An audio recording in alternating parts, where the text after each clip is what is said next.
ABR mathematics learning channel. So ಇಲ್ಲಿ ನಾವು last ಕ್ಲಾಸಲ್ಲಿ ಈಗ ಆಲ್ರೆಡಿ ಸೈನ್ಸ್ ಇಂಪಾರ್ಟೆಂಟ್ ಕ್ವಶನ್ಸ್ ನಾವು ಡಿಸ್ಕಸ್ ಮಾಡ್ತಾ ಇದ್ವಿ.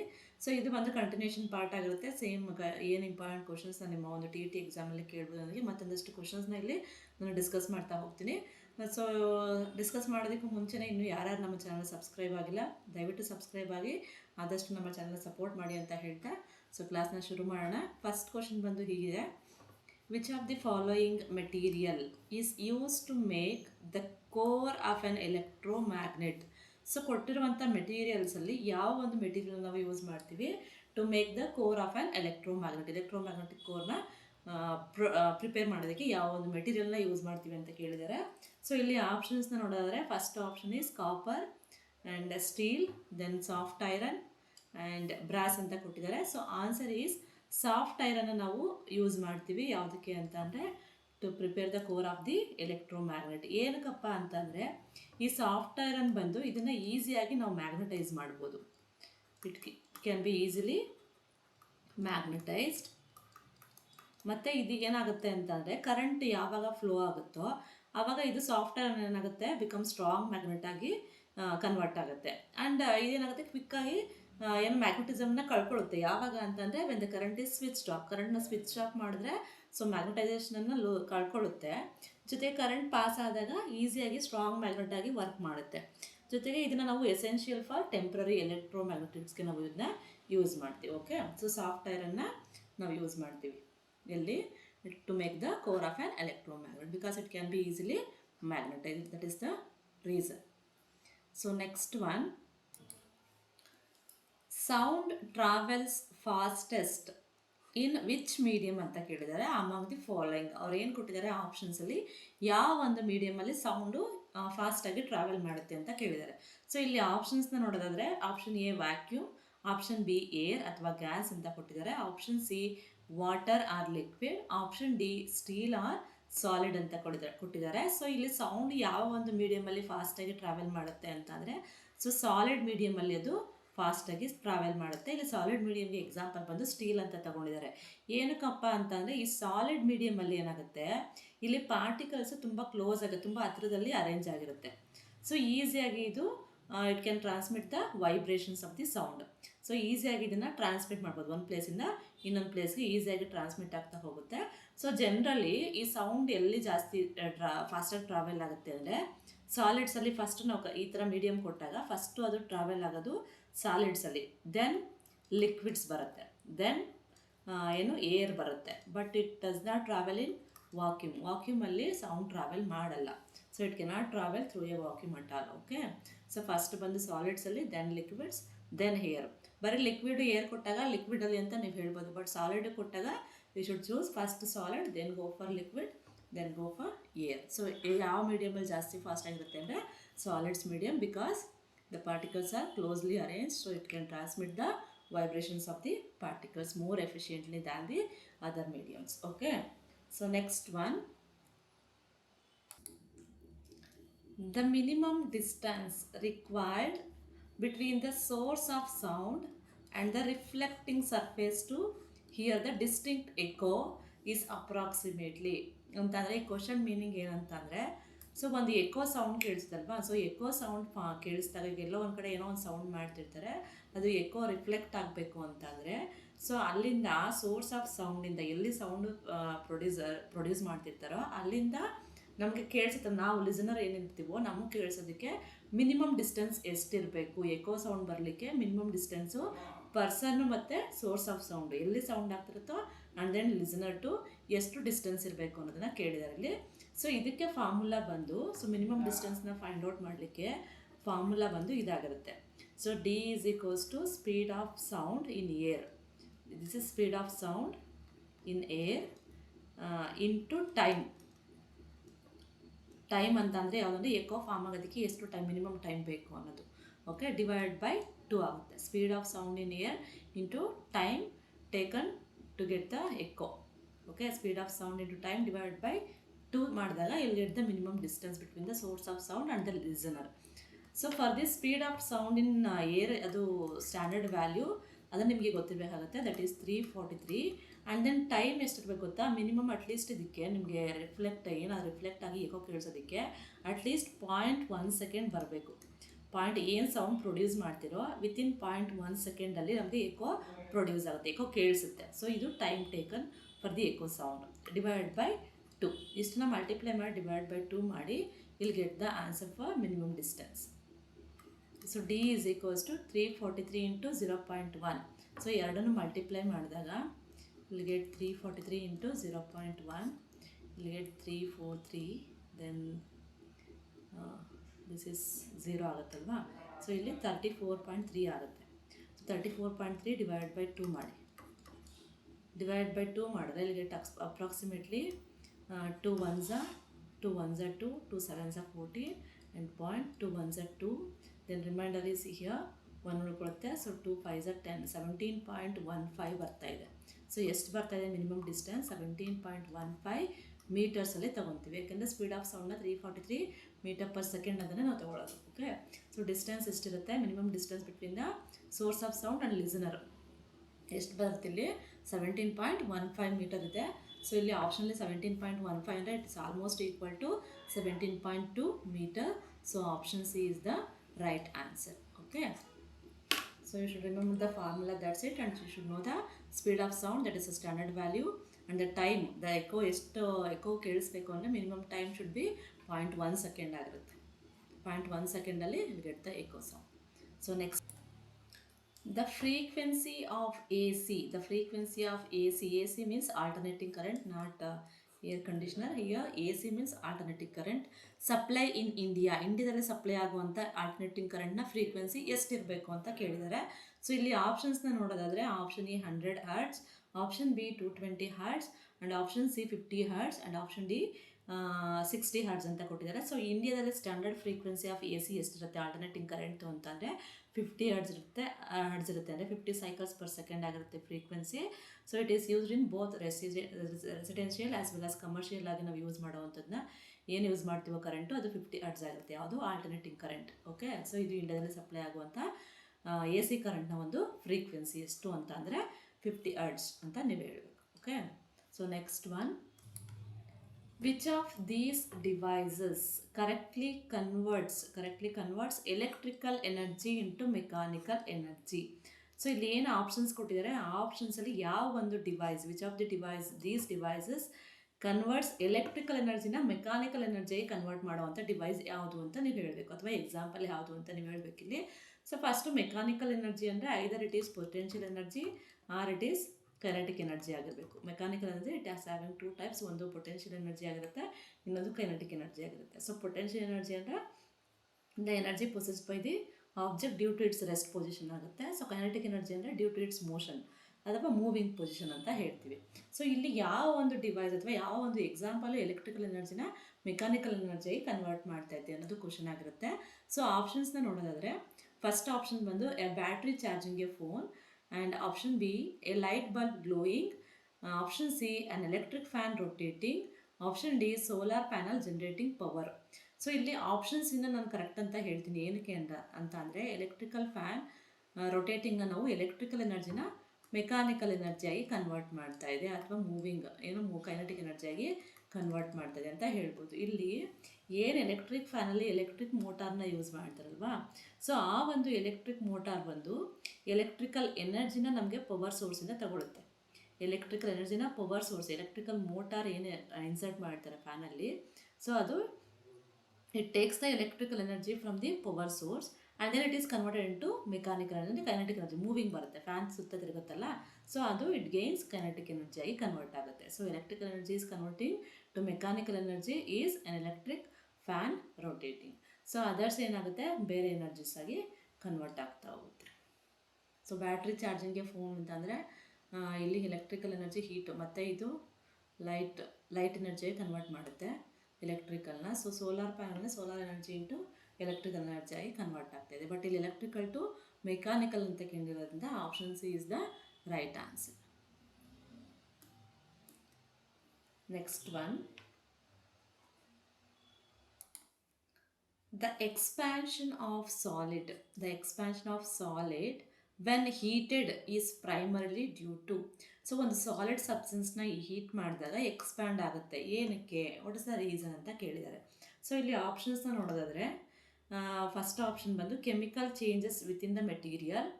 Option B the breaking of bonds between the atoms.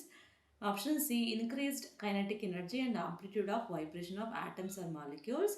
Then option D the addition of new particles into the solid ಅಂತ ಹೇಳಿದ್ದಾರೆ. So ಇಲ್ಲಿ option C is the right answer. So when you heat the solid substance, it expands because increased in kinetic energy and amplitude of vibration of atoms are molecules. ಏನಕ್ಕೆ increase ಆಗುತ್ತೆ kinetic energy ಅಂದರೆ when you heat the solid ಸಬ್ಸ್ಟೆನ್ಸ್ನ ನೀವು heat ಮಾಡಿದಾಗ ಅದರಲ್ಲಿರುವಂಥ particles ಏನಾಗುತ್ತೆ, so ಅಲ್ಲಿರುವಂಥ particles ಈ ರೀತಿಯಾಗಿ ನಿಂತಲ್ಲೇ ಈ ಥರ ವೈಬ್ರೇಷನ್ ಆಗಿ ಸೊ ಒಂದಕ್ಕೊಂದು ಪುಷ್ ಮಾಡಿಕೊಂಡು ಮೂವ್ ಆಗ್ತಾ ಹೋಗುತ್ತೆ. So it can easily expand. So that ಇಲ್ಲಿ ಇಂಟರ್ನಲ್ ಎನರ್ಜಿ ಜಾಸ್ತಿ ಆಗುತ್ತೆ. ಹೀಟ್ ಮಾಡಿದಾಗ ಇಂಟರ್ನಲ್ ಎನರ್ಜಿ ಜಾಸ್ತಿ ಆಗುತ್ತೆ, ಜೊತೆಗೆ ಪಾರ್ಟಿಕಲ್ಸು ಜಾಸ್ತಿ more vigorously it will vibrate in their fixed position. ಅದೇ ಪೊಸಿಷನ್ ಏನಾಗುತ್ತೆ ತುಂಬ ಜಾಸ್ತಿಯಾಗಿ ಈ ಥರ ವೈಬ್ರೇಷನ್ ಆಗಿ ಏನಾಗುತ್ತೆ ಒಂದಕ್ಕೊಂದು ಪುಷ್ ಮಾಡಿಕೊಂಡು ಅದು ಈಸಿಯಾಗಿ ಎಕ್ಸ್ಪ್ಯಾಂಡ್ ಆಗುತ್ತೆ. ಸೊ ಇನ್ಕ್ರೀಸ್ಡ್ ಇನ್ ಕೈನೆಟಿಕ್ ಎನರ್ಜಿ, ಇಲ್ಲಿ ಏನಾಗ್ತಿದೆ ಮೂವ್ ಆಗ್ತಿದೆ ಅಂತಂದರೆ ಕೈನೆಟಿಕ್ ಮೂವಿಂಗ್ ಎನರ್ಜಿ ಜಾಸ್ತಿ ಆಗ್ತಿದೆ. ಆ್ಯಂಡ್ ಆಂಪ್ಲಿಟ್ಯೂಡ್ ಆಫ್ ವೈಬ್ರೇಷನ್ ಏನಾಗುತ್ತೆ ಪಾರ್ಟಿಕಲ್ಸು ಅದು ನಾರ್ಮಲ್ಗಿಂತ ಇನ್ನೂ ಜಾಸ್ತಿ ಇರುತ್ತೆ ಅಂತ. So amplitude of vibration of atoms R molecules ಏನಿರುತ್ತೋ ಸೊ ಅದು ನಾರ್ಮಲ್ಗಿಂತ ಜಾಸ್ತಿ ಮೋರ್ ವಿಗರಸ್ ಆಗಿ ಅದು ಇಲ್ಲಿ ಒಂದಕ್ಕೊಂದು ವೈಬ್ರೇಟ್ ಆಗಿರುತ್ತೆ ಆ್ಯಂಡ್ ದೆನ್ ಒಂದಕ್ಕೊಂದು ಪುಷ್ ಮಾಡ್ತಾ ಇರುತ್ತೆ, ಹಾಗಾಗಿ ಈಸಿಯಾಗಿ ಎಕ್ಸ್ಪ್ಯಾಂಡ್ ಆಗುತ್ತೆ solids. So option C is the right answer. So will go for next one. The property of a material to regain its original shape and size after the removal of deforming forces is called what ಅಂತ ಕೇಳಿದ್ದಾರೆ. So ಇಲ್ಲಿ ನೀವೇನೋ ಒಂದು ಫೋರ್ಸ್ನ apply ಮಾಡ್ತಿರ್ತೀರ ಒಂದು object ಮೇಲೆ, ಅದೇನಾಗುತ್ತೆ ಅವಾಗ ಅದರ ಶೇಪು ಮತ್ತು ಸೈಜ್ ಚೇಂಜ್ ಆಗಿರುತ್ತೆ.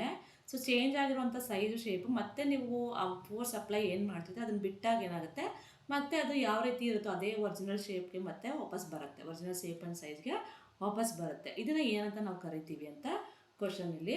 ಸೊ ಇಲ್ಲಿ ಆಪ್ಷನ್ ಎ ಬಂದು ಪ್ಲಾಸ್ಟಿಸಿಟಿ ಅಂತ ಇದೆ, option B elasticity, option C fluidity, option C rigidity ಅಂತ ಇದೆ. ಸೊ ನಾವು ಈ ಒಂದು ಪ್ರೋಸೆಸ್ನ ಏನಂತ ಕರಿತೀವಿ ಅಂದರೆ ಎಲಾಸ್ಟಿಸಿಟಿ ಅಂತಲೇ ಹೇಳ್ತೀವಿ. ಸೊ ಎಲಾಸ್ಟಿಸಿಟಿ ಅಂತ ಅಂದಿದ ತಕ್ಷಣ ನಿಮ್ಗೆ ಗೊತ್ತಾಗುತ್ತೆ, ಎಲಾಸ್ಟಿಕ್ ಅಥವಾ ರಬ್ಬರ್ ಬ್ಯಾಂಡ್ನ ನೀವು ಎಕ್ಸಾಂಪಲ್ ಆಗಿ ತಗೊಂಡು ನೋಡಿ.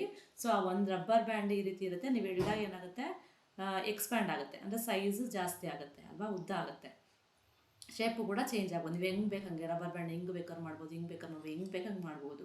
ಫೋರ್ಸ್ನ ಅಪ್ಲೈ ಈಗೇನು ನೀವು ಫೋರ್ಸ್ನ ಬಿಟ್ಟಾಗ ಏನಾಗುತ್ತೆ ಆ ರಬ್ಬರ್ ಬ್ಯಾಂಡ್ ಫಸ್ಟ್ ಏನಿರುತ್ತೋ ಅದೇ ಪೊಸಿಷನ್ಗೆ ವಾಪಸ್ ಬರುತ್ತೆ. So that is called elasticity. Okay, so it is the definition of elasticity. ಅವ್ರು ಏನು ಕೊಟ್ಟಿದ್ದಾರೆ question, this is the definition of elasticity. So next one. A balanced force acts on an object. Which of the following is true about the object's motion ಅಂತ ಕೇಳಿದ್ದಾರೆ. So ಇಲ್ಲಿ ಕೊಟ್ಟಿರೋವಂಥದ್ದು balanced force ಅಂತ. Balanced force ಅಂತ ಅಂದರೆ ಎರಡೂ ಕಡೆ equal ಆಗಿ force apply ಆಗ್ತಿದೆ ಒಂದು ಆಬ್ಜೆಕ್ಟ್ ಮೇಲೆ. ಸೊ ಇಲ್ಲಿ ಒಂದು ಏನೋ ಒಂದು ಟಗ್ ಆಫ್ ವಾರ್ ಎಕ್ಸಾಂಪಲ್ ತೊಗೊಂಡ್ರೆ ನೀವು ಇಲ್ಲಿ ಟಗ್ ಆಫ್ ವಾರ್ ಗೇಮ್ ನಡೀತಿದೆ. ಸೊ ಈ ಕಡೆ ಒಂದಷ್ಟು ಜನ ಇರ್ತಾರೆ, ಈ ಕಡೆ ಒಂದಷ್ಟು ಜನ ಇರ್ತಾರೆ, ಎರಡೂ ಕಡೆ ಈಕ್ವಲ್ ಆಗಿ ಫೋರ್ಸ್ ಅಪ್ಲೈ ಆಗ್ತಾಯಿದೆ. ಸೊ ಇಲ್ಲಿ ಒಂದು 10 ನ್ಯೂಟನ್ ಅಷ್ಟು ಫೋರ್ಸ್ ಅಪ್ಲೈ ಆಗ್ತಾಯಿದ್ರೆ ಇಲ್ಲೂ ಕೂಡ 10 ನ್ಯೂಟನ್ ಅಷ್ಟು ಫೋರ್ಸು ಅಪ್ಲೈ ಆಗ್ತಾಯಿರುತ್ತೆ. ಸೊ ಆಬ್ಜೆಕ್ಟ್ ಮೇಲೆ ಯಾವ ರೀತಿ ಎಫೆಕ್ಟ್ ಆಗುತ್ತೆ, ಆ ಟಗ್ ಆಫ್ ವಾರ್ ಗೇಮಲ್ಲಿ ಏನಾಗುತ್ತೆ, ಸೊ ಎರಡು ಕಡೆನೂ ಬ್ಯಾಲೆನ್ಸ್ ಆಗ್ತಿರುತ್ತೆ ಫೋರ್ಸು. ಈ ಕಡೆ ಇವರು ಎಳೆಯೋಕ್ಕಾಗಲ್ಲ, ಈ ಕಡೆ ಇವರು ಎಳೆಯೋಕ್ಕಾಗಲ್ಲ ಅಂತ ಅಂದರೆ ಅವ್ರು ಯಾವ ಪೊಸಿಷನ್ ಇರ್ತಾರೋ ಅದೇ ಪೊಸಿಷನಲ್ಲಿ ಇರ್ತಾರೆ ಅಂತ. ಇನ್ ಕೇಸ್ ರೆಸ್ಟಲ್ಲಿದ್ದರೆ ರೆಸ್ಟು, ಮೂವಿಂಗಲ್ಲಿದ್ದರೆ ಮೂವಿಂಗು. ಸಪೋಸ್ ಇಲ್ಲೊಂದು ಬಾಲ್ ಇರುತ್ತೆ, ಸೊ ಇದನ್ನು ನೀವು ಬಾಲ್ ಅಂತ ಅಂದ್ಕೊಂಡ್ರೆ, ಇಲ್ಲೊಂದು ಬಾಲ್ ಇತ್ತು ಅಂತ ಅಂದ್ಕೊಂಡ್ರೆ ಈ ಕಡೆಯಿಂದ ಸಮ್ ಅಮೌಂಟ್ ಆಫ್ ಫೋರ್ಸ್ನ ಅಪ್ಲೈ ಮಾಡ್ತಾರೆ ಯಾರೋ ಒಬ್ಬರು. ಸೊ ಈ ಕಡೆಯಿಂದ ಸಮ್ ಅಮೌಂಟ್ ಆಫ್ ಫೋರ್ಸ್ನ ಅಪ್ಲೈ ಮಾಡ್ತಾರೆ, ಎರಡು ಕಡೆನೂ ಸೇಮ್ ಅಮೌಂಟ್, ಎಷ್ಟು ಒಂದು 10 ನ್ಯೂಟನ್ ಅಂತಲೇ ತಗೊಳ್ಳೋಣ. ಸೊ ಎರಡು ಕಡೆ ಸೇಮ್ ಅಮೌಂಟ್ನ ಮಾಡ್ತಾರೆ, ಈ ಬಾಲ್ ಮೂವಿಂಗಲ್ಲಿರುತ್ತೆ ಅಂತ ಅಂದ್ಕೊಳ್ಳಿ. ಸೊ ಫಸ್ಟ್ ಇವನು ಏನು ಮಾಡ್ತಾನೆ, ಒಂದಷ್ಟು ಫೋರ್ಸ್ನ ಅಪ್ಲೈ ಮಾಡ್ತಾನೆ 10 ನ್ಯೂಟನ್ ಅಷ್ಟು. ಈ ಬಾಲ್ ಏನಾಗುತ್ತೆ ಸರ್ಟನ್ ಡಿಸ್ಟೆನ್ಸ್ ಮೂವ್ ಆಗುತ್ತೆ.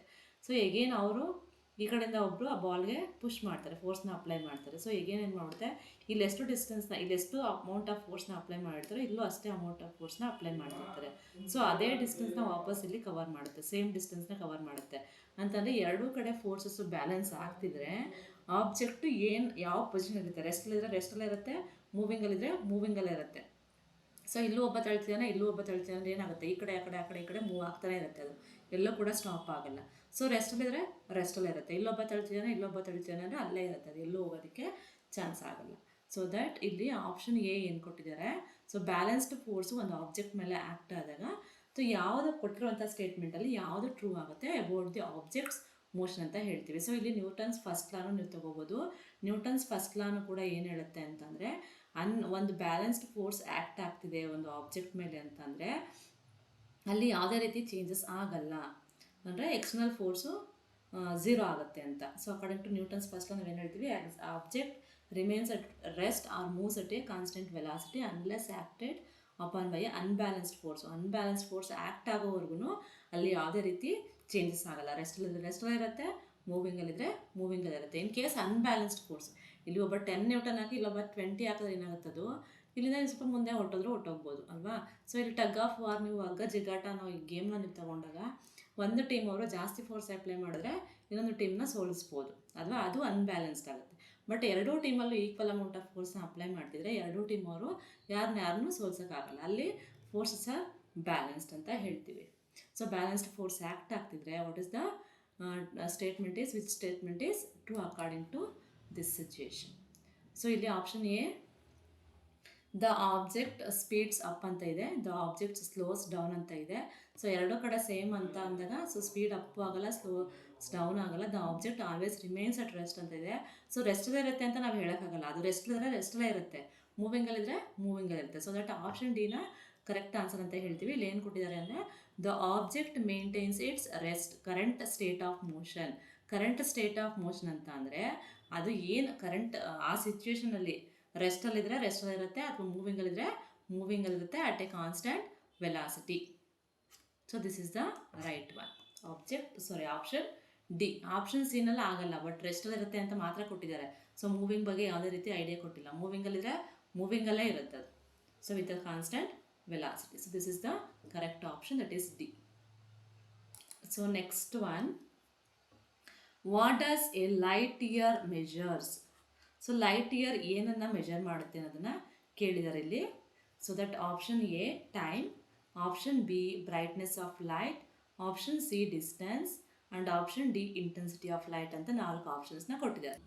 ಸೊ ಇಲ್ಲಿ ನಾನು ಲೈಟ್ ಇಯರ್ ಅಂತ ಅಂದರೆ ಡಿಸ್ಟೆನ್ಸ್ನ ಮೆಜರ್ ಮಾಡುತ್ತೆ ಅಂತ ಹೇಳ್ತೀನಿ. ಏನಕ್ಕಪ್ಪ ಅಂತಂದರೆ, ಸೊ ಇಲ್ಲಿ ಲೈಟ್ ಇಯರ್ ಅನ್ನೋದು ಇದು ಒಂದು ಅಸ್ಟ್ರಾನಮಿಕಲ್ ಡಿಸ್ಟೆನ್ಸ್ ಇದು ಮೆಜರ್ ಮಾಡೋದು ಸ್ಪೇಸಲ್ಲಿ. ಓಕೆ, ಸೊ ಇದನ್ನು ಯಾವ ರೀತಿ ಮೆಜರ್ ಮಾಡ್ತಾರೆ ಅಂದರೆ, ಡಿಸ್ಟೆನ್ಸ್ ಆಫ್ ಲೈಟ್ನ ಮೆಜರ್ ಮಾಡೋದಕ್ಕೆ ಯೂಸ್ ಮಾಡ್ತಾರೆ.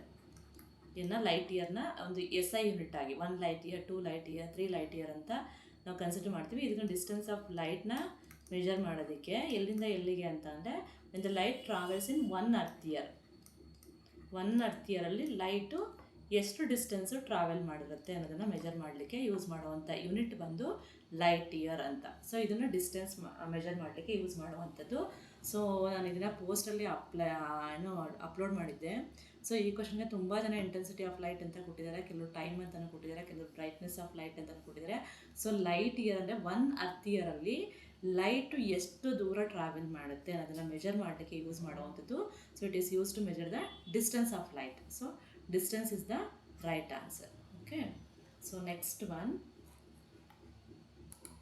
according to Newton's third law of motion, for every action there is an equal and opposite reaction ಅಂತ ನೀವು ಕೇಳಿ ಹೇಳ್ತೀವಿ. Statement of Newton's third law of motion, for every action there is an equal and opposite reaction ಅಂತ.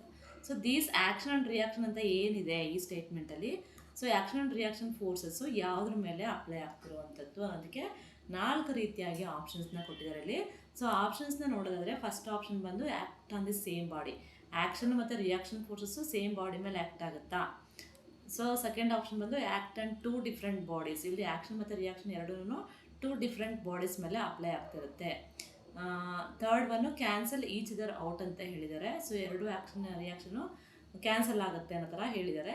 So option D ಬಂದು act in the same ಡೈರೆಕ್ಷನಲ್ಲಿ act ಆಗ್ತಿರುತ್ತೆ. ಆ್ಯಕ್ಷನ್ನು ಈ ಡೈರೆಕ್ಷನಲ್ಲಿ ಆಗ್ತಿದ್ರೆ, ಸಪೋಸ್ ಆ್ಯಕ್ಷನ್ ಈ ಥರ ಇದ್ದರೆ ಈ ಡೈರೆಕ್ಷನ್, ರಿಯಾಕ್ಷನ್ ಕೂಡ ಅದೇ ಡೈರೆಕ್ಷನಲ್ಲಿ ಇರುತ್ತಾ ಅನ್ನೋದು ಆಪ್ಷನ್ ಡಿ ಆಗಿರುತ್ತೆ. ಸೊ ಹಾಗಾದರೆ ಇಲ್ಲಿ ನಾನು option B is the right answer ಅಂತ ಹೇಳ್ತೀನಿ. So action and reaction always act on 2 different bodies ಅಂತ. ಸೊ ಫಾರ್ ಎಕ್ಸಾಂಪಲ್ ನೀವು ಇದಕ್ಕೆ ತಗೊಳ್ಳೋದಾದರೆ swimming is the best example ಅಂತ ನಾವು ಹೇಳ್ಬೋದು. ಸ್ವಿಮ್ಮಿಂಗ್ ಅಥವಾ ಬೋಟಿಂಗ್ ಏನಾದ್ರು ತೊಗೋಬೋದು.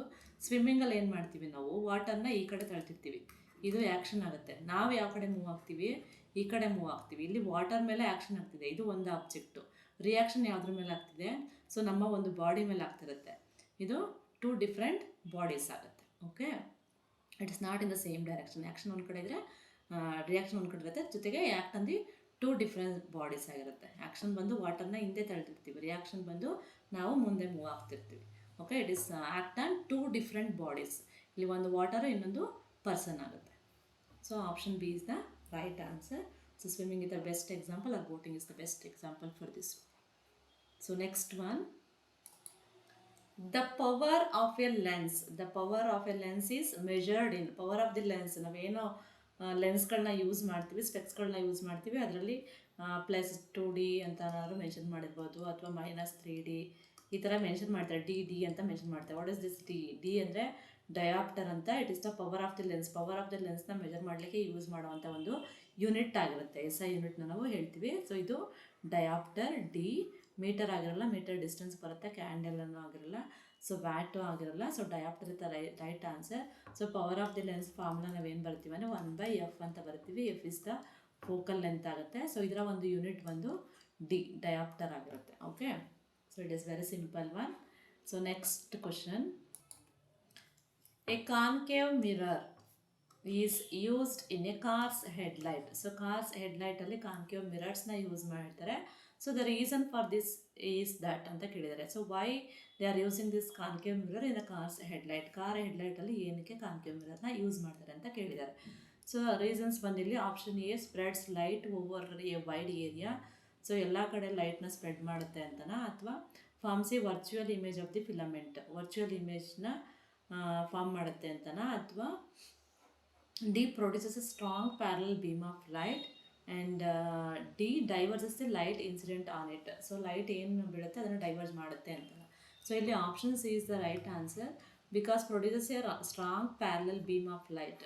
Strong parallel beam of light ಅಂತಂದರೆ, ಸೊ ಇಲ್ಲಿ ಏನು ಹೆಡ್ಲೈಟ್ಸ್, ಕಾರ್ಸ್ ಹೆಡ್ಲೈಟ್ಸಲ್ಲಿ ಒಂದು ಕಾನ್ಕೇವ್ ಮಿರರ್ಸ್ನ ಯೂಸ್ ಮಾಡ್ತಾರಲ್ವ. ಸೊ ಕಾನ್ಕೇವ್ ಮಿರರ್ ಏನು ಮಾಡುತ್ತೆ, that reflect the light rays. Parallel ಆಗಿ ಅದು ಏನು ಮಾಡುತ್ತೆ, ಲೈಟ್ ರೇಸ್ನ ರಿಫ್ಲೆಕ್ಟ್ ಮಾಡುತ್ತೆ. ಸೊ ದಟ್ ಇಲ್ಲೇನಾಗುತ್ತೆ, ಒಂದು ಸ್ಟ್ರಾಂಗ್ ಬೀಮ್ ಪ್ರೊಡ್ಯೂಸ್ ಆಗುತ್ತೆ. ಸ್ಟ್ರಾಂಗ್ ಬೀಮ್ ಅಂತಂದರೆ ಇಲ್ಲೆಲ್ಲೋ ಒಂದು ಕಡೆ ದೂರದಲ್ಲಿ ಒಂದು ಆಬ್ಜೆಕ್ಟ್ ಬರ್ತಿದೆ, ಆಬ್ಜೆಕ್ಟು ಇನ್ನೊಂದು ವೆಹಿಕಲ್ ಮೂವ್ ಆಗ್ತಿದೆ ಅನ್ನೋದಾದರೆ ಅದು ಈಸಿಯಾಗಿ ಒಂದೇ ಕಡೆ ಫೋಕಸ್ ಆದಾಗ ಏನಾಗುತ್ತೆ, ಸೊ ಈಸಿಯಾಗಿ ನಮಗೆ ಇಂಟೆನ್ಸಿಟಿ ಆಫ್ ಲೈಟ್ ಜಾಸ್ತಿ ಆಗುತ್ತೆ, ಜೊತೆಗೆ ಆ ಒಂದು ಆಬ್ಜೆಕ್ಟ್ ಏನು ಅನ್ನೋದು ನೀಟಾಗಿ ಕಾಣಿಸುತ್ತೆ. So that they are using concave mirrors. So concave mirrors ಲೈಟ್ನ ಯಾವ ರೀತಿ ಅಂದರೆ ರಿಫ್ಲೆಕ್ಟ್ ಮಾಡುತ್ತೆ ಅಂದರೆ ಪ್ಯಾರಲಲ್ ಬೀಮ್ ಆಫ್ ಲೈಟ್ ಆಗಿ ರಿಫ್ಲೆಕ್ಟ್ ಮಾಡುತ್ತೆ. So that intensity of light will be more ಆಗುತ್ತೆ. ಸೊ ಫೋಕಸ್ ಈಸಿಯಾಗಿ ನಾವು ಇನ್ನೊಂದು ಆಬ್ಜೆಕ್ಟ್ ಮೇಲೆ ಫೋಕಸ್ ಮಾಡ್ಬೋದು. That is the reason. So next one, a positively charged body attracts a negatively charged body due to. So positively charged object ಏನು ಮಾಡುತ್ತೆ, attract negatively charged. ಒಂದು positive ಇರುತ್ತೆ, ಇನ್ನೊಂದು ನೆಗೆಟಿವ್ ಇರುತ್ತೆ. ಸೊ ಎರಡರ ಮಧ್ಯೆ ಅಟ್ರಾಕ್ಷನ್ ಆಗುತ್ತೆ. ಏನಕ್ಕೆ ಅಂತಲೇ ಕೇಳಿದ್ದಾರೆ. It is due to magnetic force, gravitational force, strong nuclear force and electrostatic force ಅಂತ 4 ಆಪ್ಷನ್ಸ್ನ ಕೊಟ್ಟಿದ್ದಾರೆ. ಸೊ ಇಲ್ಲಿ electrostatic force is the right answer, because electrostatic force definition ಬಂದು ಸೊ ಇದೇ ಆಗಿರುತ್ತೆ, the force of attraction between the 2 electric charged body. ಅಂದರೆ ಒಂದು positive ಇರಬೇಕು, ಒಂದು ನೆಗೆಟಿವ್ ಇರಬೇಕು. So that opposite charges are attract each other. So ಇದು electrostatic ಫೋರ್ಸಿಂದ ಆಗುವಂಥದ್ದು. Opposite charges attract each other. It is due to electrostatic force. So next one, one astronomical unit AU is the average distance between what? So 1 astronomical unit ಅಂತ ನಾವು ಏನು ಹೇಳ್ತೀವಿ, so ಇದನ್ನ average distance between ಯಾವ ಎರಡರ ನಡುವೆ ತಗೊಳ್ಳುವಂಥ average distance ಆಗಿರುತ್ತೆ. ಸೊ ಇಲ್ಲಿ option A Jupiter and sun, option B Mars and earth, option C earth and moon, option D earth and sun ಅಂತ ಇದೆ. ಸೊ 1 astronomical unit ಅಂದರೆ it is the average distance between earth and sun ಅಂತ ಹೇಳ್ತೀವಿ. So this is the unit of length, unit of distance ಅಥವಾ unit of length ಅಂತ ಹೇಳ್ತೀವಿ. ಇದನ್ನು ಯಾರು ಯೂಸ್ ಮಾಡ್ತಾರೆ ಆಸ್ಟ್ರಾನಮಿಕಲ್ ಯೂನಿಟ್ ಅಂತಂದರೆ ಅಸ್ಟ್ರಾನಮರ್ಸ್ ಮಾತ್ರ ಯೂಸ್ ಮಾಡೋವಂಥದ್ದು. So 1 astronomical distance is equal to approximately ನೀವು ಏನೋ ಕಿಲೋಮೀಟರ್ಸಲ್ಲಿ ಬರೆದಾಗ 1 astronomical unit is equals to 149.6 million kilometres ಅಷ್ಟೇ ಇರುತ್ತೆ. ಮಿಲಿಯನ್ ಕಿಲೋಮೀಟರ್ಸ್ ಅಷ್ಟು ಇರುತ್ತೆ. ಇದು ಅಪ್ರಾಕ್ಸಿಮೇಟ್ ವ್ಯಾಲ್ಯೂ 1 ಆಸ್ಟ್ರಾನಮಿಕಲ್ ಯೂನಿಟ್ದು. So it is the distance between earth and sun ಆಗಿರುತ್ತೆ. It is the unit is used by astronomers. This is the information about astronomical unit. So next one, the SI unit of pressure. The SI unit of pressure ನ ಯಾವುದು SI unit of pressure ಆಗಿರುತ್ತೆ? So option A newton, option B joule, option C pascal, option D watt ಅಂತ 4 ಆಪ್ಷನ್ಸ್ನ ಕೊಟ್ಟಿದ್ದಾರೆ. So Newton ಬಂದು ಫೋರ್ಸ್ನ SI unit ಆಗಿರುತ್ತೆ. Joule ಬಂದು work done ಆಗಿರುತ್ತೆ, ವರ್ಕ್ ಡನ್ ಅಥವಾ ಎನರ್ಜಿನೂ ಕೂಡ ಸಮ್ಟೈಮ್ಸ್ ತಗೊಳ್ತೀವಿ. ಸೊ ವ್ಯಾಟ್ ಬಂದು ಪವರ್ದಾಗಿರುತ್ತೆ SI ಯೂನಿಟು. ಪ್ಯಾಸ್ಕಲ್ ಬಂದು ಪ್ರೆಷರ್ನ ಒಂದು SI ಯೂನಿಟ್ ಆಗಿರುತ್ತೆ. Pascal is the SI unit of pressure. So ಪ್ರೆಷರ್ದು ಫಾರ್ಮುಲಾ ಬಂದು ಫೋರ್ಸ್ ಬೈ ಏರಿಯಾ ಅಂತ ನಾವೇನು ತಗೊಳ್ತೀವಿ. ಸಮ್ಟೈಮ್ಸ್ ಪ್ಯಾಸ್ಕಲ್ ಬದಲು ಏನು ಕೊಡ್ತೀವಿ, ಸೈಂಟಿಸ್ಟ್ ನೇಮ್ ಆಗಿರುತ್ತೆ ಇದು. ಸಮ್ಟೈಮ್ಸ್ ಇಲ್ಲಿ ಫೋರ್ಸ್ಗೆ ನಾವೇನು ತಗೋತೀವಿ, ನ್ಯೂಟನ್, ಏರಿಯಾಗೆ ಮೀಟರ್ ಸ್ಕ್ವೇರ್ ಅಂತ ತಗೋತೀವಿ. ಇದರ ಪ್ಯಾಸ್ಕಲ್ ಬದಲು ಕೆಲವೊಂದು ಕಡೆ ನ್ಯೂಟನ್ ಪರ್ ಮೀಟರ್ ಸ್ಕ್ವೇರ್ ಅಂತಲೂ ಕೂಡ ಕೊಟ್ಟಿರ್ಬೋದು. ಇದು ಕೂಡ ಯೂನಿಟ್ ಆಫ್ ಏನು ಪ್ರೆಷರ್ ಆಗಿರುತ್ತೆ, ಅಥವಾ pascal is the scientist name. Pascal is the right answer among these 4. So next one, which color of light deviates the most? Which color of light deviates the most when passing through a glass prism ಅಂತ ಕೇಳಿದ್ದಾರೆ. So ಇದು ಬಂದು dispersion of ಲೈಟ್ಗೆ ಸಂಬಂಧಪಟ್ಟಂಥ ಒಂದು question ಇದು. So when A colour of light, ಏನೇನು ನೀವು ಒಂದು ಗ್ಲಾಸ್ ಪ್ರಿಸಮ್ನ ತಗೊಂಡು ಸೊ ಅದರಲ್ಲಿ ನೀವು ವೈಟ್ ಲೈಟ್ನ ಪಾಸ್ ಮಾಡಿದಾಗ ಈ ರೀತಿಯಾಗಿ ಡಿಸ್ಪರ್ಸ್ ಆಗಿ ಏನು ನಿಮಗೆ ರೈನ್ಬೋ ಕಾಣಿಸುತ್ತಲ್ವಾ. ಸೊ 7 ಕಲರ್ಸ್ ಆಗಿ ಡಿಸ್ಪರ್ಸ್ ಆಗುತ್ತೆ ವೈಟ್ ಲೈಟ್. ಇದನ್ನು ವೈಟ್ ಲೈಟ್ನ ನೀವು ಪಾಸ್ ಮಾಡ್ತಾಯಿದ್ದೀರಾ. ಸೊ ಈ ವೈಟ್ ಲೈಟ್ನ ಗ್ಲಾಸ್ ಪ್ರಿಸಮ್ ಮುಖಾಂತರ ಪಾಸ್ ಮಾಡಿದಾಗ ಇದು 7 ಕಲರ್ಸ್ ಆಗಿ ಡಿವಿಯೇಟ್ ಆಗುತ್ತೆ. 7 ಕಲರ್ಸ್ ಆಗಿ ಡಿಫ್ರೆಂಟ್ ಕಲರ್ಸ್ ಆಗಿ ಏನು ಡಿಸ್ಪರ್ಸ್ ಆಗುತ್ತಲ್ವಾ. ಸೊ ಡಿಸ್ಪರ್ಸ್ ಆದಾಗ ನಿಮಗೆ ಇಲ್ಲಿ 7 ಕಲರ್ಸ್ ಬರುತ್ತೆ. ನಾನು ರಫ್ ಡಯಾಗ್ರಾಮ್ ಬರೀತಿದ್ದೀನಿ. 7 ಕಲರ್ಸ್ ಬರುತ್ತೆ. 1 2 3 4 5 6 7 ಆಯಿತು. ಸೊ ಇಲ್ಲಿ ಮೋಸ್ಟ್ ಡಿವಿಯೇಟ್ ಜಾಸ್ತಿ ಡಿವಿಯೇಟ್ ಆಗಿರುವಂಥ ಕಲರ್ ಯಾವುದು ಅಂತ. ಸೊ ನೀವು ಈ ರೀತಿ ಬರೀಬಾರ್ದು. ವಿಬ್ಗಯಾರ್ ನಾವೇನು ರೈನ್ಬೋ ಕಲರ್ಸ್ನ ಬರಿತೀವಿ. ಸೊ ವಿಬ್ಗಯಾರ್ನ ನಾವು ಯಾವತ್ತೂ ಇದರಿಂದ ಡೌನಿಂದ ಬರ್ಕೊಂಬರ್ತೀವಿ. VIBGYOR. ಮೋಸ್ಟ್ ಡಿವಿಯೇಟ್ ಅಂದರೆ ಮೋಸ್ಟ್ ಬೆಂಡ್ ಆಗಿರುವಂಥದ್ದು, ತುಂಬ ಜಾಸ್ತಿ ಬೆಂಡ್ ಆಗಿರುವಂಥ ಕಲರ್ ಯಾವುದಿಲ್ಲಿ, ವೈಲೆಟ್. ಇದು ಆ್ಯಂಗಲ್ ಆಫ್ ಡಿವಿಯೇಷನ್ ಜಾಸ್ತಿ ಇರುತ್ತೆ. ಸೊ ವೈಲೆಟ್ ಕಲರ್ದು ಬಂದು ಆ್ಯಂಗಲ್ ಆಫ್ ಡಿವಿಯೇಷನ್ ಅಂದರೆ ಡಿವಿಯೇಟ್ ಜಾಸ್ತಿ ಆಗಿರುತ್ತೆ. ಸೊ ಇದ್ರದ್ದು ಆ್ಯಂಗಲ್ ಆಫ್ ಡಿವಿಯೇಷನ್ ಜಾಸ್ತಿ ಇರುತ್ತೆ. ಬಟ್ ಇಲ್ಲಿ ಏನಾಗುತ್ತೆ, ಈಸ್ ಮೋರ್. ವೇವ್ ಲೆಂತ್ನ ನೀವು ನೋಡಿದಾಗ, ವೇವ್ ಲೆಂತ್ ತಗೊಂಡಾಗ ನೀವು ವೇವ್ ಲೆಂತ್ ಕಡಿಮೆ ಇರುತ್ತೆ. ಸೊ ಲೆಂತು ಕಡಿಮೆ ಇರುತ್ತೆ, ಈಸ್ ಲೆಸ್. ಯಾವುದ್ರದ್ದು, ವೈಲೆಟ್ ಕಲರ್ದು. ಬಟ್ ರೆಡ್ ಕಲರ್ದು ನೀವು ತಗೊಂಡಾಗ ಇಲ್ಲಿ ರೆಡ್ ಕಲರ್ ಅಂದರೆ ಡಿವಿಯೇಷನ್ ಕಡಿಮೆ ಇದೆ, ಇಲ್ಲಿ ಬೆಂಡ್ ಆಗ್ತಿಲ್ಲ ಜಾಸ್ತಿ ರೆಡ್ ಕಲರು. ಸೊ ಇದರ ಒಂದು ಡಿವಿಯೇಷನ್ ಅಂದರೆ ಆ್ಯಂಗಲ್ ಆಫ್ ಡಿವಿಯೇಷನ್ ಕಡಿಮೆ ಇರುತ್ತೆ, ಜಸ್ಟ್ ರಿವರ್ಸ್ ಅಷ್ಟೇ. ಇದು angle of deviation is less but wavelength is more. ಯಾವುದ್ರದ್ದು, ರೆಡ್ದು. ಅರ್ಥ ಆಯಿತಾ. ಸೊ ಇಲ್ಲಿ ಲೆಂತ್ ಜಾಸ್ತಿ ಇರುತ್ತೆ, ಇದು ಡಿವಿಯೇಷನ್ ಜಾಸ್ತಿ ಇರುತ್ತೆ. ಯಾವುದು, ವೈಟ್. ಇಲ್ಲಿ deviates, which colour of light deviates the most ಅಂತ ಕೇಳಿದರೆ. So that answer is violet. Deviate ಅಂದರೆ ತುಂಬ ಬೆಂಡ್ ಆಗಿರೋವಂಥದ್ದು. So that is violet is the correct answer. I think ಅರ್ಥ ಆಯಿತು ಅಂತ ಅಂದ್ಕೊಳ್ತೇನೆ. So next one, which type of waves are used in sonography for medical imaging.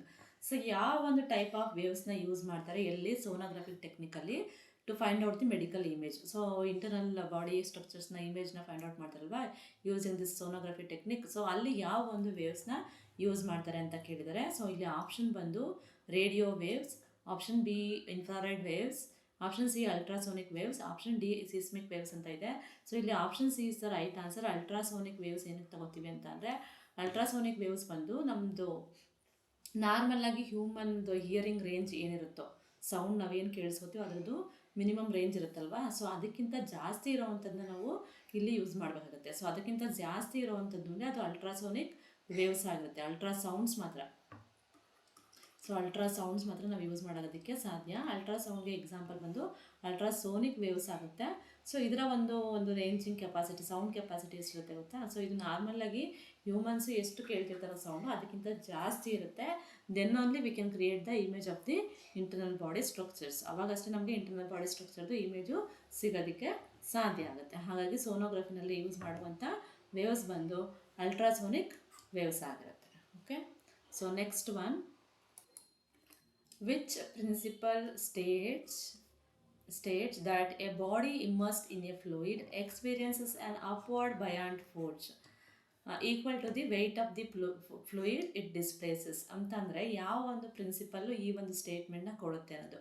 So ಇಲ್ಲಿ ಏನು ಕೇಳಿದ್ದಾರೆ ಅಂತಂದರೆ, ಒಂದು ಆಬ್ಜೆಕ್ಟ್ನ ಒಂದು ಫ್ಲೂಯಿಡಲ್ಲಿ ಇಮ್ಮರ್ಸ್ ಮಾಡಿದಾಗ, ಒಳಗಡೆ ಹಾಕಿದಾಗ, ಸೊ ಅಪ್ವರ್ಡ್ ಬಯಾಂಟ್ ಫೋರ್ಸ್ ಏನು ಎಕ್ಸ್ಪೀರಿಯನ್ಸ್ ಆಗುತ್ತೋ ಸೊ ಅದು ಯಾವುದಕ್ಕೆ ಈಕ್ವಲ್ ಆಗಿರುತ್ತೆ ಅಂದರೆ, ಆ ಒಂದು upward buoyant force equal to the weight of the fluid ಆಚೆ ಬರುತ್ತೆ. ಈಗ ಸಪೋಸ್ ನೀವು ತಗೊಂಡಾಗ ಇಲ್ಲಿ ಒಂದು ಬೀಕರ್ನ ತಗೊಳ್ಳಿ. ಸೊ ಇದು ಸೈಂಟಿಸ್ಟ್ ನೇಮ್ ಹೇಳ್ತಿದ್ದಾಗ ನಿಮ್ಗೆ ಎಲ್ಲರಿಗೂ ಗೊತ್ತಾಗುತ್ತೆ. ಸೊ ಇಲ್ಲಿ ಒಂದು ಬೀಕರಲ್ಲಿ ಇಲ್ಲಿ ಫುಲ್ಲು ವಾಟರ್ ಇದೆ ಅಂತ ಅಂದ್ಕೊಳ್ಳೋಣ. ಒಂದು ಗ್ಲಾಸ್ ಬೀಕರಲ್ಲಿ ಫುಲ್ಲು ವಾಟರ್ ಇದೆ. ಸೊ ಇದಕ್ಕೆ ಒಂದು ಬಾಲ್ ಏನಾದರೂ ಇಮ್ಮರ್ಸ್ ಮಾಡೋಣ ಒಳಗಡೆ. ಸೊ ಬಾಲ್ ಏನಾದರೂ ನೀವು ಒಳಗಡೆ ಹಾಕಿದಾಗ, ಸಪೋಸ್ ಇಲ್ಲೊಂದು ದೊಡ್ಡ ಬಾಲ್ನ ಇದ್ರೊಳಗಡೆ ಹಾಕಿದಾಗ ಇದು ಬಂದು ಒಳಗಡೆ ಸಿಂಕ್ ಆಗುತ್ತೆ.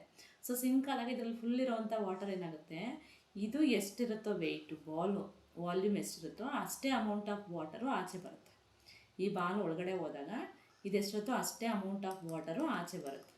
ಗೊತ್ತಾಯ್ತಾ? ಈ ಬಯಾಂಟ್ ಫೋರ್ಸ್ ನಾವು ಏನು ಎಕ್ಸರ್ಟ್ ಮಾಡ್ತಾಯಿದ್ದೀವಿ, ಇಲ್ಲಿ ಬಯಾಂಟ್ ಫೋರ್ಸ್ ಏನು ಎಕ್ಸರ್ಟ್ ಆಗ್ತಿರುತ್ತೋ ಆ ಬಯಾಂಟ್ ಫೋರ್ಸು ಇಲ್ಲಿ ವೆಯ್ಟ್ ಆಫ್ ದಿ ಫ್ಲೂಯಿಡ್ ಏನು ಆಚೆ ಬರುತ್ತೆ, that buoyant force equal to the weight of the fluid ಅಂದರೆ ವಾಲ್ಯೂಮ್ ಆಫ್ ದಿ ಫ್ಲೂಯಿಡ್ ಏನು ಆಚೆ ಬರುತ್ತೋ ಡಿಸ್ಪ್ಲೇಸ್ ಆಗುತ್ತೆ. ಡಿಸ್ಪ್ಲೇಸ್ ಆಗೋದಂದರೆ ಆಚೆ ಬರೋದು. ಸೊ ಅದಕ್ಕೆ ಈಕ್ವಲ್ ಆಗಿರುತ್ತೆ ಅನ್ನೋದನ್ನು ಹೇಳಿದ್ದಾರೆ. ಸೊ ಈ ಒಂದು ಪ್ರಿನ್ಸಿಪಲ್ ಯಾವುದು ಹಾಗಾದರೆ, ಈ ಒಂದು ಪ್ರಿನ್ಸಿಪಲ್ ಯಾವುದಪ್ಪ ಅಂತಂದರೆ, ದಟ್ ಈಸ್ ನಿಮಗೆಲ್ಲರೂ ಗೊತ್ತಿರೋವಂಥದ್ದು, that is Archimedes principle. Is the one scientist ಈ ಫೌಂಡ್ ದಟ್ ಏನಕ್ಕೆ ಆಬ್ಜೆಕ್ಟ್ಸು ಫ್ಲೋಟ್ ಆಗುತ್ತೆ ಅಥವಾ ಸಿಂಕ್ ಆಗುತ್ತೆ. ಯಾವುದಾದ್ರು ಒಂದು ಆಬ್ಜೆಕ್ಟ್ನ ನೀರಲ್ಲಿ ಅಥವಾ ಲಿಕ್ವಿಡಲ್ಲಿ ಹಾಕಿದಾಗ ಅದೇನಕ್ಕೆ ಫ್ಲೋಟ್ ಆಗುತ್ತೆ ಅಥವಾ ಸಿಂಕ್ ಆಗುತ್ತೆ, what you mean by buoyant force, buoyancy ಎಲ್ಲನೂ ಈ ಒಂದು ಪ್ರಿನ್ಸಿಪಲ್ ಮುಖಾಂತರ ಎಕ್ಸ್ಪ್ಲೈನ್ ಮಾಡಲಾಗುತ್ತೆ. ಸೊ ಇಲ್ಲಿ ಕೇಳಿರುವಂಥ ಕ್ವಶನ್ಗೆ ಆನ್ಸರ್ ಬಂದು ಯಾವ ಒಂದು ಪ್ರಿನ್ಸಿಪಲ್ ಅಂತ ಕೇಳಿದರೆ, ಇಲ್ಲಿ ನ್ಯೂಟನ್ಸ್ ಲಾನೂ ಆಗಲ್ಲ, ಪ್ಯಾಸ್ಕಲ್ಸ್ ಲಾನೂ ಆಗಲ್ಲ, ಬರ್ನೌಲಿಸ್ ಪ್ರಿನ್ಸಿಪಲ್ಲು ಆಗಲ್ಲ. That is nothing but Archimedes principle. ಇದು ಬಯಾನ್ಸಿ ಬಗ್ಗೆ ಎಕ್ಸ್ಪ್ಲೈನ್ ಮಾಡುವಂಥದ್ದು. Okay, so option D is the right answer. I think you all are heard about this person. So Archimedes. So next one, an object is thrown vertically upwards. An object is thrown vertically upwards at the highest point of its trajectory. Which of the following is 0? So ಇಲ್ಲಿ ಒಂದು ಆಬ್ಜೆಕ್ಟ್ನ upward ಆಗಿ ನೀವು ಎಸ್ದಾಗ, so ಬಾಲ್ನ ತಗೊಂಡು ನೀವು ಮೇಲ್ಮುಖವಾಗಿ ಈಗ vertically upwards ಆಗಿ ನೀವು ಎಸ್ದಾಗ ಯಾವುದು 0 ಆಗಿರುತ್ತೆ? ಕೊಟ್ಟಿರುವಂಥ ಒಂದು 4ರಲ್ಲಿ ಯಾವುದು 0 ಆಗಿರುತ್ತೆ? ಆಕ್ಸಿಲರೇಷನ್ ಅಂತ ಹೇಳಿದ್ದಾರೆ, ಫೋರ್ಸ್ ಅಂತ ಹೇಳಿದ್ದಾರೆ, ವೆಲಾಸಿಟಿ ಆ್ಯಂಡ್ ಮೊಮೆಂಟಮ್ ಅಂತ ಕೊಟ್ಟಿದ್ದಾರೆ. ಸೊ ಇಲ್ಲಿ ವೆಲಾಸಿಟಿ 0 ಆಗಿರುತ್ತೆ ಅಂತ ಹೇಳ್ತೀನಿ. ಏನಕ್ಕೆ ಅಂತಂದರೆ, ನೀವು ಯಾವುದೇ ಒಂದು ಆಬ್ಜೆಕ್ಟ್ನ ಮೇಲೆ ಎಸ್ದಾಗ, ಯಾವುದಾದ್ರೂ ತಗೊಳ್ಳಿ, ನೀವು ಮೇಲೆ ಎಸ್ದಾಗ ಏನಾಗುತ್ತೆ, ವಾಪಸ್ ಕೆಳಗಡೆ ಬಂದೇ ಬರುತ್ತೆ ಅಲ್ವಾ? ಸೊ ಇಲ್ಲಿ ವೆಲಾಸಿಟಿ ಅಂತಂದ್ರೇನು, ಚೇಂಜ್ ಇನ್ ಡಿಸ್ಪ್ಲೇಸ್ಮೆಂಟ್ ಅಂತ ಹೇಳ್ತೀವಿ. ಚೇಂಜ್ ಇನ್ ಡಿಸ್ಪ್ಲೇಸ್ಮೆಂಟ್ ಅಂದರೆ ಡಿಸ್ಪ್ಲೇಸ್ಮೆಂಟ್ನ ತಗೊಳ್ತೀವಿ ಇಲ್ಲಿ ಅಲ್ವಾ? So displacement by time taken ಅಂತ ಹೇಳ್ತೀವಿ. ಸೊ ಡಿಸ್ಪ್ಲೇಸ್ಮೆಂಟ್ ಅಂದಾಗ ಪ್ಲೇಸ್ ಚೇಂಜ್ ಆಗಬೇಕು. ಬಟ್ ಇಲ್ಲಿ ಏನಾಗ್ತಿದೆ, ಮೇಲೆ ವಾಪಸ್ ಅದೇ ಪ್ಲೇಸಿಗೆ ಬರ್ತಾ ಇದೆ ಅಂದರೆ ಇದು 0 ಆಗುತ್ತೆ. Displacement will be 0, then velocity will be 0. But acceleration 0 ಆಗಲ್ಲ. ಆಕ್ಸಿಲರೇಷನ್ನ ಚೇಂಜ್ ಇನ್ ವೆಲಾಸಿಟಿ ಅಲ್ವಾ ಅಂತ ಹೇಳ್ಬೋದು.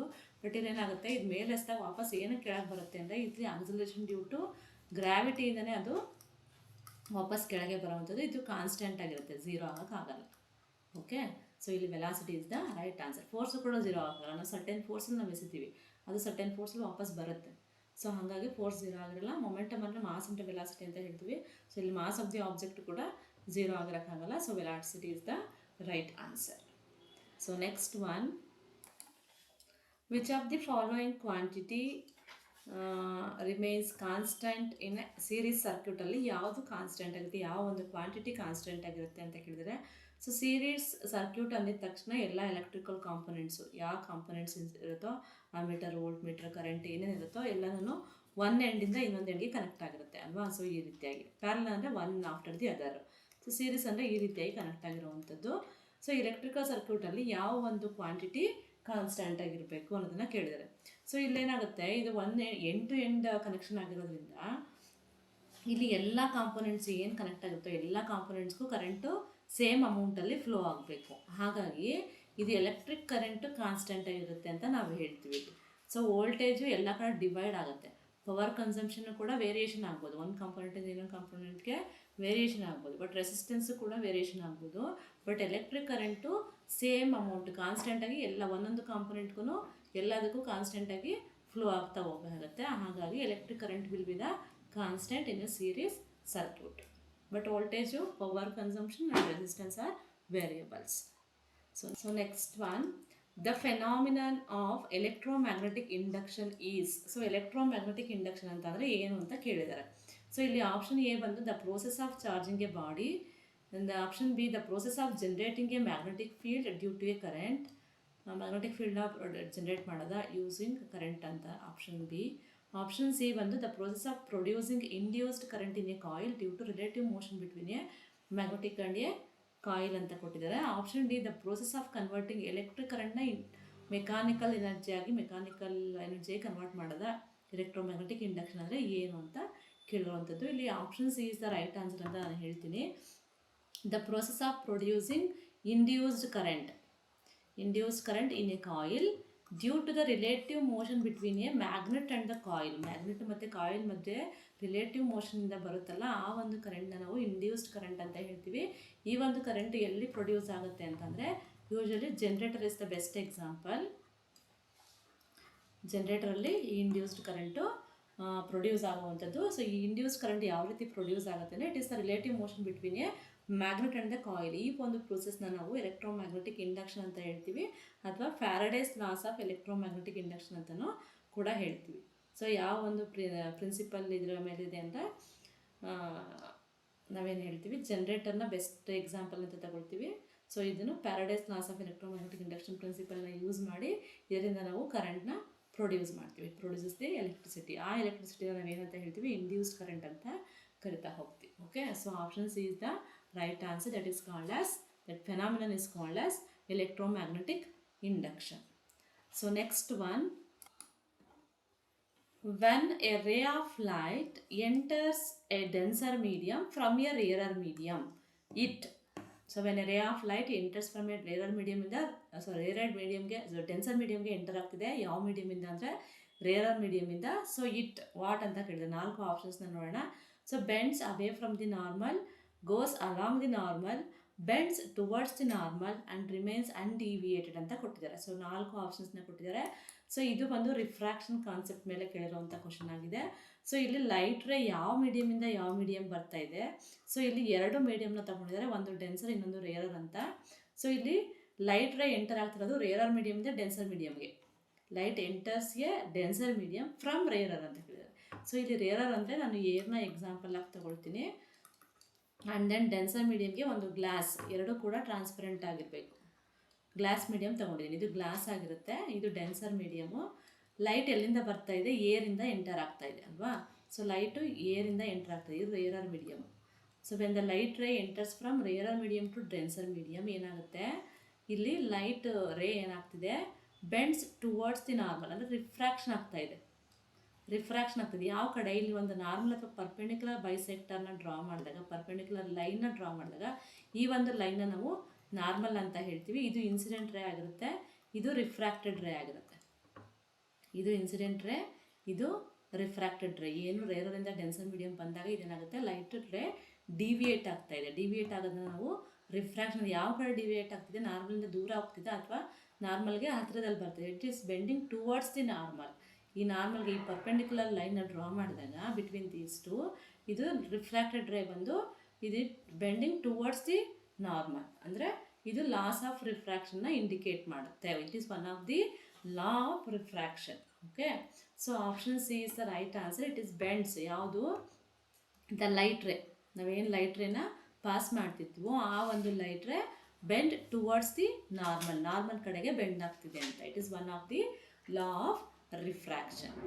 So when the light ray passes from rarer to denser to rarer ಆದಾಗ ಉಲ್ಟಾ ಆಗುತ್ತೆ. So bends away from the normal ಆಗುತ್ತೆ. Okay, so next one, which of the following is derived physical quantity. So ಕೊಟ್ಟಿರುವಂಥ 4 ಆಪ್ಷನ್ಸಲ್ಲಿ ಯಾವ ಒಂದು quantity, ಯಾವ ಒಂದು physical quantity derived physical quantity ಆಗಿರುತ್ತೆ ಅನ್ನೋದನ್ನು ಕೇಳಿದ್ದಾರೆ. ಸೊ ಇಲ್ಲಿ option A mass, option B length, option C time, option D density ಅಂತ ಕೊಟ್ಟಿದ್ದಾರೆ. So density is the derived physical quantity ಅಂತ ಹೇಳ್ತೀವಿ. ಏನಕ್ಕೆ ಅಂತ ಅಂದರೆ ಮಾಸು, ಲೆಂತು, ಟೈಮು ಇವೆಲ್ಲನೂ ಸ್ಟ್ಯಾಂಡರ್ಡ್ ಫಂಡಮೆಂಟಲ್ ಅಂದರೆ ಬೇಸಿಕ್ ಫಿಸಿಕಲ್ ಕ್ವಾಂಟಿಟಿ ಅಥವಾ ಏನು ಫಂಡಮೆಂಟಲ್ ಫಿಸಿಕಲ್ ಕ್ವಾಂಟಿಟಿ ಅಂತ ಹೇಳ್ತೀವಿ. ಬೇಸಿಕ್ ಅಥವಾ ಫಂಡಮೆಂಟಲ್ ಫಿಸಿಕಲ್ ಕ್ವಾಂಟಿಟಿ ಅಂತ ಹೇಳ್ತೀವಿ. ಸೊ ಇದು ಯಾವುದು ಡಿರೈವ್ ಮಾಡಿರುವಂಥದ್ದಲ್ಲ.